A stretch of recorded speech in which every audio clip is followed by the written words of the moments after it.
ವೀಕ್ಷಕರೇ ನಮಸ್ಕಾರ. ಈ ವಿಡಿಯೋದಲ್ಲಿ SSLC ಪ್ರೌಢಶಿಕ್ಷಣ ಪರೀಕ್ಷಾ ಮಂಡಳಿ ಪ್ರಕಟಿಸಿರುವ ಬಹು ಆಯ್ಕೆ ಪ್ರಶ್ನೆಗಳು ಮತ್ತು ಉತ್ತರಗಳ ಧ್ವನಿ ಸುರುಳಿ ಮಾಲಿಕೆ 1. ಈ ಧ್ವನಿ ಸುರುಳಿ ಮಾಲಿಕೆ ಪ್ರಸ್ತುತಪಡಿಸುತ್ತಿರುವವರು ಸಾನ್ವಿ ಎಜುಕೇಷನ್ ಟೆಕ್ ಚಾನಲ್. ಪ್ರತಿಯೊಂದು ಹೇಳಿಕೆ ಕೆಳಗೆ 4 ಆಯ್ಕೆಗಳನ್ನು ನೀಡಲಾಗಿದೆ. ಸರಿಯಾದ ಉತ್ತರವನ್ನು ಆರಿಸಿ ಉತ್ತರದ ಕ್ರಮಾಂಕವನ್ನು ಮತ್ತು ಉತ್ತರಗಳನ್ನು ಬರೆಯಿರಿ. ಪ್ರಶ್ನೆ 1. ಸಸ್ಯ ಹಾರ್ಮೋನ್ಗಳಿಗೆ ಸಂಬಂಧಿಸಿದಂತೆ ಈ ಕೆಳಗಿನವುಗಳಲ್ಲಿ ಸರಿಯಾದ ಹೇಳಿಕೆಯನ್ನು ಗುರುತಿಸಿ. ಆಪ್ಷನ್ ಎ, ಸೈಟೋಕೈನಿನ್ ಎಲೆಗಳ ಬಾಡುವಿಕೆಯನ್ನು ಉತ್ತೇಜಿಸುತ್ತದೆ. ಆಪ್ಷನ್ ಬಿ, ಆಕ್ಸಿನ್ ಕಾಂಡ ಉದ್ದವಾಗಿ ಬೆಳೆಯುವುದನ್ನು ಪ್ರತಿಬಂಧಿಸುತ್ತದೆ. ಆಪ್ಷನ್ ಸಿ, ಆಬ್ಸಿಸಿಕ್ ಆಮ್ಲ ಸಸ್ಯಗಳ ಬೆಳವಣಿಗೆಯನ್ನು ಪ್ರತಿಬಂಧಿಸುತ್ತದೆ. ಆಪ್ಷನ್ ಡಿ, ಜಿಬ್ಬರ್ಲಿನ್ ಎಲೆಗಳು ಉದುರುವುದನ್ನು ಉತ್ತೇಜಿಸುತ್ತದೆ. ಉತ್ತರ ಸಿ, ಆಬ್ಸಿಸಿಕ್ ಆಮ್ಲ ಸಸ್ಯಗಳ ಬೆಳವಣಿಗೆಯನ್ನು ಪ್ರತಿಬಂಧಿಸುತ್ತದೆ. ಪ್ರಶ್ನೆ 2. ಒಂದು ವಿದ್ಯುನ್ಮಂಡಲದಲ್ಲಿ ಹೆಚ್ಚು ಉಷ್ಣವನ್ನು ಉತ್ಪತ್ತಿ ಮಾಡುವ ಸಾಧನವನ್ನು ಉಪಯೋಗಿಸಬೇಕಾಗಿದೆ. ಹಾಗಾದರೆ ಆ ಸಾಧನವು ಆಪ್ಷನ್ ಎ, ಹೆಚ್ಚು ರೋಧ ಮತ್ತು ಕಡಿಮೆ ದ್ರವಣ ಬಿಂದುವನ್ನು ಹೊಂದಿರಬೇಕು. ಆಪ್ಷನ್ ಬಿ, ಕಡಿಮೆ ರೋಧ ಮತ್ತು ಹೆಚ್ಚು ದ್ರವಣ ಬಿಂದುವನ್ನು ಹೊಂದಿರಬೇಕು. ಆಪ್ಷನ್ ಸಿ, ಹೆಚ್ಚು ರೋಧ ಮತ್ತು ಹೆಚ್ಚು ದ್ರವಣ ಬಿಂದುವನ್ನು ಹೊಂದಿರಬೇಕು. ಆಪ್ಷನ್ ಡಿ, ಕಡಿಮೆ ರೋಧ ಮತ್ತು ಕಡಿಮೆ ದ್ರವಣ ಬಿಂದುವನ್ನು ಹೊಂದಿರಬೇಕು. ಉತ್ತರ ಬಿ, ಕಡಿಮೆ ರೋಧ ಮತ್ತು ಹೆಚ್ಚಿನ ದ್ರವಣ ಬಿಂದುವನ್ನು ಹೊಂದಿರಬೇಕು. ಪ್ರಶ್ನೆ 3. ಈ ಚಿತ್ರವನ್ನು ಗಮನಿಸಿ. ಚಿತ್ರದಲ್ಲಿ ಉಂಟಾದ ಪ್ರತಿಬಿಂಬವು ಆಪ್ಷನ್ ಎ, ಸತ್ಯ, ತಲೆ ಕೆಳಗೆ, ವಸ್ತುವಿಗಿಂತ ಚಿಕ್ಕದು. ಆಪ್ಷನ್ ಬಿ, ಮಿಥ್ಯ, ನೇರ, ವಸ್ತುವಿಗಿಂತ ಚಿಕ್ಕದು. ಆಪ್ಷನ್ ಸಿ, ಮಿಥ್ಯ, ನೇರ, ವಸ್ತುವಿಗಿಂತ ದೊಡ್ಡದು. ಆಪ್ಷನ್ ಡಿ, ಸತ್ಯ, ತಲೆ ಕೆಳಗು, ವಸ್ತುವಿಗಿಂತ ದೊಡ್ಡದು. ಉತ್ತರ ಆಪ್ಷನ್ ಎ, ಸತ್ಯ, ತಲೆ ಕೆಳಗು, ವಸ್ತುವಿಗಿಂತ ಚಿಕ್ಕದು. ಪ್ರಶ್ನೆ 4. ಕ್ರಿಯಾಶೀಲ ಲೋಹಗಳು ಉತ್ತಮ ಅಪಕರ್ಷಣಕಾರಿಗಳು ಎನ್ನುವುದಕ್ಕೆ ಸೂಕ್ತ ಉದಾಹರಣೆ ಎಂದರೆ A, PbO + C gives rise to Pb + CO. B, 3MnO2 + 4Al gives rise to 2Al2O3 + 3CO. Option C, ZnO + C gives rise to Zn + CO. Option D, CuO + H2 gives rise to Cu + H2O. ಉತ್ತರ option C, ZnO + C gives rise to Zn + CO. ಪ್ರಶ್ನೆ 5.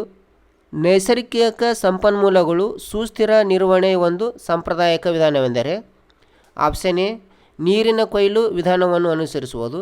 Option B, ಕೈಗಾರಿಕೆಯ ಸ್ಥಾಪನೆಯನ್ನು ಕಡಿತಗೊಳಿಸುವುದು. Option C, ಪಳೆಯುಳಿಕೆ ಇಂಧನವನ್ನು ಯಥೇಚ್ಛವಾಗಿ ಕಡಿತಗೊಳಿಸುವುದು. Option D, ಅರಣ್ಯ ಪ್ರದೇಶದಲ್ಲಿ ಜಾನುವಾರುಗಳ ಅತಿಯಾದ ಮೇಯಿಸುವಿಕೆಯನ್ನು ನಿಲ್ಲಿಸುವುದು. ಉತ್ತರ ಆಪ್ಷನ್ ಎ, ನೀರಿನ ಕೊಯ್ಲು ವಿಧಾನವನ್ನು ಅನುಸರಿಸುವುದು. ಪ್ರಶ್ನೆ 6. ಇವುಗಳಲ್ಲಿ ಅನುರೂಪ ಶ್ರೇಣಿಯಲ್ಲಿರುವ ಸಂಯುಕ್ತಗಳ ಗುಂಪು A, CH4 C2H4 C2H2. Option B, CH4 CH3OH HCHO. Option C, CH4 C2H6 C3H8. Option D, C2H2 C3H4 C4H10. ಉತ್ತರ option C, CH4 C2H6 C3H8. ಪ್ರಶ್ನೆ 7. ಈ ಕೋಷ್ಟಕವನ್ನು ಗಮನಿಸಿ. ಎ, ವಿದ್ಯುತ್ ಪ್ರವಾಹದ ದಿಕ್ಕನ್ನು ಹಿಮ್ಮುಖಗೊಳಿಸುತ್ತದೆ. 1 ಗ್ಯಾಲ್ವಿನೋಮೀಟರ್. ಆಪ್ಷನ್ ಬಿ, ಸುರಕ್ಷಾ ಸಾಧನ. 2 ದಿಕ್ಪರಿವರ್ತಕ. ಸಿ, ವಿದ್ಯುತ್ ಪ್ರವಾಹದ ಉಪಸ್ಥಿತಿಯನ್ನು ಕಂಡುಹಿಡಿಯುತ್ತದೆ. 3 fuse. Option A, A3 B1 C2. Option B, A2 B1 C3. Option C, A2 B3 C1. Option D, A3 B2 C1. ಉತ್ತರ option C, A2 B3 C1. ಪ್ರಶ್ನೆ 8. CH3 C2OH gives rise to CH2 double bond C2 CH2 + H2O. ಪ್ರಶ್ನೆ 8. CH3 CH2OH gives rise to CH2 double bond CH2+H2O. ಈ ರಾಸಾಯನಿಕ ಕ್ರಿಯೆಯು A ತಟಸ್ಥೀಕರಣ ಕ್ರಿಯೆ ಏಕೆಂದರೆ ನೀರು ಬಿಡುಗಡೆಯಾಗುತ್ತದೆ. Option B ಉತ್ಕರ್ಷಣ ಕ್ರಿಯೆ ಏಕೆಂದರೆ ಆಕ್ಸಿಜನ್ ಪರಮಾಣು ಪ್ರತಿವರ್ತಕದಿಂದ ತೆಗೆಯಲ್ಪಟ್ಟಿದೆ. ಆಪ್ಷನ್ ಸಿ ಸಂಕಲನ ಕ್ರಿಯೆ ಏಕೆಂದರೆ ಪ್ರತಿವರ್ತಕಕ್ಕೆ ಹೈಡ್ರೋಜನ್ ಸೇರಿಸಲ್ಪಟ್ಟಿದೆ. ಆಪ್ಷನ್ ಡಿ ನಿರ್ಜಲೀಕರಣ ಕ್ರಿಯೆ ಏಕೆಂದರೆ ಪ್ರತಿವರ್ತಕದಿಂದ ನೀರು ಹೊರತೆಗೆಯಲ್ಪಟ್ಟಿದೆ.